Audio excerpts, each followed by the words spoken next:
আমি খুবই ছোট মানুষ, এই ইন্ডাস্ট্রিতে অল্প কদিন ধরে বিলং করছি। সো এইখানে এসে যেটা শুনেছি যে ওই পার্টিকুলার ভদ্রলোকের নামে কপি করার হিউজ রিউমার আছে বা বদনামটা আছে। সো আমি চাইলেই এখন লিগালি অ্যাকশন নিতে পারি। এই কারণে না যে আমার আইডিয়া তারা হয়তো চুরি করেছে, এই কারণে যে তারা সোশ্যাল মিডিয়াতে আমার এগেনস্টে যে এলিগেশনসটা দিয়েছে, এইটা এইভাবে তারা দিতে পারে। ওকে, এটা আমাকে কালকে সকালে আসলে আমার টিম মেম্বাররা আমাকে স্ক্রিনশটটা পাঠায়। সো তখন আমি ভেবেছিলাম it's okay, I should ignore it, because এগুলো নিয়ে কথা বলতে গেলেই তাদেরকে পাত্তা দেওয়া হবে। কিন্তু এটা দেখি ধীরে ধীরে এত বেশি স্প্রেড করছিল যে তারপরে আমি সন্ধ্যার দিকে এসে এটা একটা জায়গায় মন্তব্য করি। সো আমার মনে হয় যে আসলে ছোটো করে গল্পটা বলা দরকার, যে আমার এই গল্পের আইডিয়াটা কোথা থেকে জেনারেট হলো। তখন 2016 আমি ঢাকা শহরে একটা মেডিকেল কলেজ এবং হসপিটাল, সেখানে যাই একজনকে মিট করার জন্য, আমার এক পেশেন্টকে। সো এখানে মিট করতে গিয়ে আমি ওইখানকার হসপিটালের হিমাগারের গার্ডের সঙ্গে কথা হয়। সো ওনার লাইফের একটা সত্য ঘটনা, যেটা হচ্ছে যে উনি একজনকে ভালোবেসেছিলেন। সো 25 বছর পরে তার ওই প্রেমিকার লাশ তার হিমাগারে আসে, এবং এই 25 বছর ওই ভদ্রলোক বিয়ে করেননি। সো এই গল্পটা কথায় কথায় ওনার কাছ থেকে আমি শুনতে পাই, সেটা 2016-এর কথা। সো এই আইডিয়াটা আমার মাথায় জেনারেট করে তখন, তারপরে ভাবতে ভাবতে ধীরে ধীরে ডেভেলপ হয়। সো অদ্ভুত মজার ব্যাপার হচ্ছে যে ভদ্রলোক আসলে গল্প কপি করার ব্যাপার বা চুরি করার অভিযোগটা করেছেন, তিনি হয়তো আসলে টাইমটা কাউন্ট করেন নাই বা ইললজিক্যাল জায়গা থেকে বলছেন। লজিকটা যদি চিন্তা করতেন তাহলে এটা বলতেন না, বিকজ আমার এটা অনুদান 2020-21 অর্থ বছরে। সো তার আমাকে 2020-এ তথ্য মন্ত্রণালয়ে সাবমিট করতে হয়েছে, এবং ডেফিনেটলি 20-এ সাবমিট করতে হলে তার আগে আমাকে গল্পটা লিখতে হয়েছে। সো সেটা ধরেন আমাকে 2019-এ লিখতে হয়েছে। সো আমি আগের 2016-এর কথা বাদই দিলাম, অ্যাটলিস্ট 2019 আমাকে লিখতে হয়েছে। 2019-এ যে গল্প আমি লিখে 20-এ সাবমিট করেছি, এবং সেটা 21 সালের শুরুর দিকে এসে অনুদান পাই, এবং আমি 22-এর শুরুর দিকে শুটিং শুরু করি। ওনারা 22-এর শেষের দিকে এসে তারা হচ্ছে যে একটা নাটক আপলোড করে ইউটিউবে।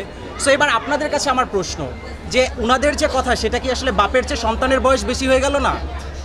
আমার যে গল্প 2016 আমি ডেভেলপ করলাম, 2019-এ এসে আমি তথ্য মন্ত্রণালয়কে সাবমিট করলাম, তারা 22-এ সেই গল্প বা সেই ধারে কাছের গল্পের কাছাকাছি একটা গল্প নাটক বানালেন, এবং তারা ক্লেম করছে যে আমি তাদের গল্প চুরি করে সিনেমা বানিয়েছি। বরং আমি ক্লেম করতে পারি যে যখন এটা আমাদের খুবই ছোট্ট ইন্ডাস্ট্রি, সো ইন্ডাস্ট্রিতে কী হয়, আমি যখন গল্প ভাবি, স্ক্রিপ্ট লিখি, তখন আমার বন্ধু বান্ধব ভাই ব্রাদার তাদের সঙ্গে শেয়ার করি আরও ডেভেলপ করার জন্য। সো যখন আমি গল্পটা ডেভেলপ করছি, তখন তো ডেফিনেটলি আমি আমার সার্কেলের আরও ডিরেক্টর, আর্টিস্ট, অন্য অনেকের সঙ্গে শেয়ার করেছি। সো সেটা শেয়ার করার পরে সেইটাও আরও 2-4 জনের কাছে পৌঁছায়। সো আমি বরং এখন ক্লেম করতে পারি যে ওই ভদ্রলোকরা আমার ওই আইডিয়া আমার কোনো সার্কেল থেকে শুনে তারা 2022-এ এসে সেটা নিয়ে নাটক বানিয়েছে। সো আমি চাইলেই এখন লিগালি অ্যাকশন নিতে পারি। এই কারণে না যে আমার আইডিয়া তারা হয়তো চুরি করেছে, এই কারণে যে তারা সোশ্যাল মিডিয়াতে আমার এগেনস্টে যে এলিগেশনসটা দিয়েছে, এইটা এইভাবে তারা দিতে পারে না। যদি তাদের আসলে এইটা এলিগেশন দিতেও হয়, আরও সোভার ওয়েতে দেওয়ার ওয়ে ছিল, রাইট? ডেফিনেটলি এইভাবে দিতে পারে না। তারা আমার মানহানির ব্যাপারে কথা বলছে। সো এটা ডেফিনেটলি আমার মানহানি। সো আমি চাইলে কিন্তু এখন লিগ্যাল অ্যাকশন নিতে পারি। তো আমার মনে হয় যে এটা তাদের ভাবা উচিত। আমি লিগ্যাল অ্যাকশনের জন্য অলরেডি লিগ্যাল প্রসিডিওর অনুযায়ী আমাদের আসলে এক গার্ডিয়ান আছে বা পরিচিত আছে, ভাই ব্রাদার আছে। সো সেই জায়গা থেকে আমি কথা বলেছি যারা প্রশাসনে আছেন। সো তাদের সঙ্গে আমি ফর্মালি এক ধরনের ফোনে কথা বলেছি। সো তারা বলেছে যে তুমি যদি ডিসিশন নাও দেন ওকে আসো এবং লিগ্যাল অ্যাকশন নাও।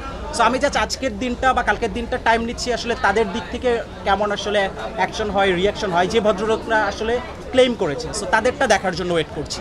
তারপরে আমি আসলে, যেহেতু ইন্ডাস্ট্রি খুবই ছোটো, আমি চাই না আসলে কাদা ছড়াছড়ি করতে, সেই জন্য আমি একটু সময় নিয়েছি দেখার জন্য। কিন্তু আমি ভার্বালি অলরেডি কথা বলে রেখেছি। আসলে মেবি আসলে যারা অডিয়েন্স দেখছে তারা বেটার বলতে পারবে। আমি যদি বলি যে না, সেটা শুধু আমার সিনেমাকে আমার জাস্টিফাই করা হবে। আমি যদি বলি হ্যাঁ, সেটাও আসলে হয়তো আমার জন্য বলা হবে। আজকে পর্যন্ত যে অডিয়েন্সগুলো দেখেছে, আপনারা প্রত্যেক দিনই বাইটস নিচ্ছেন, তারা কেউ কি এসে বলেছে যে এটা নির্বাকের সঙ্গে পার্টিকুলার একটা সিনেমার সঙ্গে আসলে মিলে যায়? বরং আমি যেটা দেখেছি অডিয়েন্সের রিয়াকশন, আপনারা প্রশ্ন করেছেন যে আপনাদেরকে এই সিনেমা দেখে মনে হয়েছে যে ওই পার্টিকুলার সিনেমার সঙ্গে কোথাও মিলে যায়। উনি তখন বলেছে আপনাদেরকে যে আপনারা না বললে এটা আমার মাথায় আসতো না, রাইট?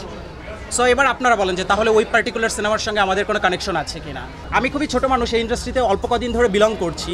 সো এইখানে এসে যেটা শুনেছি যে ওই পার্টিকুলার ভদ্রলোকের নামে কপি করার হিউজ রিউমার আছে বা বদনামটা আছে, যাকে সবাই কপিবাজ বলে আর কি। সে এসে বলছে সবাইকে যে তার সিনেমার সঙ্গে অন্যের সিনেমা মিলে যায়, হুইচ ইজ ভেরি উইয়ার্ড আর কি। সো প্রভাব হয়তো কিছুটা ফেলে ডেফিনেটলি, বিকজ তারা যখন পার্টিকুলার একটা কন্টেন্টকে এনে দাঁড় করিয়ে বলছে, তখন যারা সাধারণ একদমই ম্যাচ পিপুল তারা হলে আসার আগে ডেফিনেটলি এটা কিছুটা বিচার করে, কিন্তু আমি মনে করি কন্টেন্টে জোর থাকলে ডেফিনেটলি সেই কন্টেন্টকে আসলে এগুলো করে আটকানো যায় না।